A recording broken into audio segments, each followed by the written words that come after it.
बिस्मिल्लाहिर्रहमानिर्रहीम। मैं हूं डॉक्टर कैसर सज्जाद। मैं ENT स्पेशलिस्ट हूं और आपको हेल्थ के हवाले से आगाही देता हूं।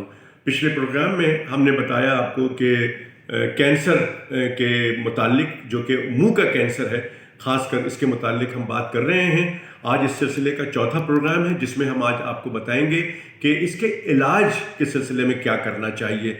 यानी जब एक दफ़ा डायग्नोसिस हो जाती है, बायोप्सी के ज़रिए कंफर्म हो जाता है कि ये मुंह में जो चीज़ एब नॉर्मल है, ये कैंसर का ग्रोथ है या कैंसर का ज़ख़म है, तो हम इलाज क्या करें। देखिए, इलाज के लिए 3 चीज़ें होती हैं। एक होता है सर्जिकल, यानी कि उसको निकाल दिया जाए, और फिर कीमोथेरेपी होती है, यानी कि दवाइयों के ज़रिए ठीक करते हैं, और फिर रेडियोथेरेपी, जिसको आम ज़बान में कहा जाता है कि बिजली लगाई गई।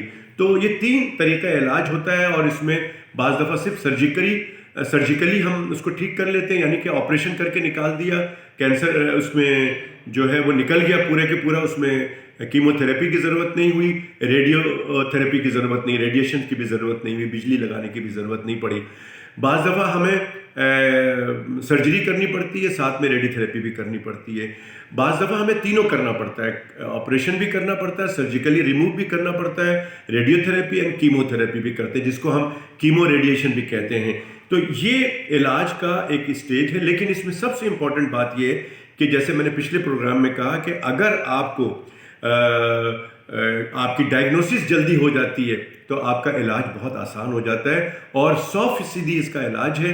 लोग हमेशा के लिए ठीक हो जाते हैं। तो लिहाजा जल्द से जल्द डायग्नोसिस के बाद हम सर्जरी कर देते हैं, और सर्जरी में ज़्यादा कोई प्रॉब्लम नहीं होती है अगर आप शुरू में आते हैं। लेकिन अगर बहुत ज़्यादा ये बीमारी बढ़ जाती है, सपोज़ ज़बान का अच्छा खासा हिस्सा ग्रोथ में आ जाता है, गाल का हिस्सा आ जाता है, ये हड्डी में, ये जो जबड़े की है, इसमें चला जाता है, तो फिर बड़ा ऑपरेशन करना पड़ता है। वो चीज़ को निकालने के लिए बड़ी मेहनत करनी पड़ती है, बेहोशी के डॉक्टर से कंसल्ट करना पड़ता है, डाइटिशियन से कंसल्ट करना पड़ता है कि ऑपरेशन के बाद कौन सी ग़िज़ा देनी है। फिर इसके साथ साथ हम इसको फैलाव को रोकने के लिए ब्लॉक डिसेक्शन करते हैं, यानी गर्दन से कुछ चीज़ें हैं जहाँ ये फैल जाता है उसको भी निकाल देते हैं। तो ये एक एक्सीजन होता है उस जगह का, यानी कि उसका निकाल देते हैं, जो जहाँ पे ये ग्रोथ है या जहाँ पे ये ज़ख़म है उसको निकाला जाता है। साथ साथ ब्लॉक डिसेक्शन भी करते हैं ताकि ये यहाँ फैले नहीं, जहाँ चांसेस है फैलने की।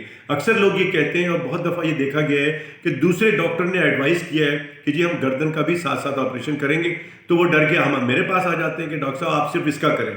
तो इसके करने से फ़ायदा नहीं होगा आपको।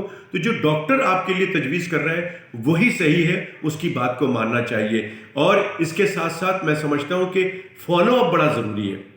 बहुत दफ़ा देखा गया है कि शुरू में लोगों ने इलाज करा लिया, ऑपरेशन करा लिया, और फिर ये समझा कि जी बस हो गया, ख़त्म हो गया। नहीं, डॉक्टर्स को जब भी आपको कॉल करें, चाहे वो महीने के बाद करें, 2 महीने के बाद करें, आप उनको फॉलो अप ज़रूर करें, ताकि ज़रा सा भी कोई प्रॉब्लम होती है उसका फौरी तौर पे उसका तदारुक किया जा सके। तो इलाज बहुत आसान है अगर आप शुरू में आते हैं, लेकिन अगर इलाज बहुत मुश्किल है और उसमें बचना भी बहुत मुश्किल हो जाता है, सब कुछ करने के बावजूद, आपका ऑपरेशन भी हो गया, बिजली भी लग गई, कीमोथेरेपी दवाओं भी दे दी गई, लेकिन इसके बावजूद भी लोग नहीं बचते हैं और बहुत मिजरेबल लाइफ होती है। तो लिहाजा उस स्टेज पे नहीं आना चाहिए जहाँ पे कि ये प्रॉब्लम हो जाए। और मैं समझता हूँ, मैं पर्सनली तौर पे ये समझता हूँ कि जहाँ पर बहुत ज़्यादा एक्सटेंसिव ग्रोथ है और बहुत ज़्यादा काम करने की ज़रूरत है, वहाँ पे हमें सर्जरी नहीं करनी चाहिए, क्योंकि उसका रिज़ल्ट हमने ये देखा है कि कोई बहुत अच्छा रिज़ल्ट नहीं आता है। लोगों के पैसे भी खर्च हो जाते हैं, लोग, पूरी फैमिली डिस्टर्ब हो जाती है, लेकिन एंड रिज़ल्ट यही आता है कि 2, 3, 4, 6 महीने के बाद उसका इंतकाल हो जाता है।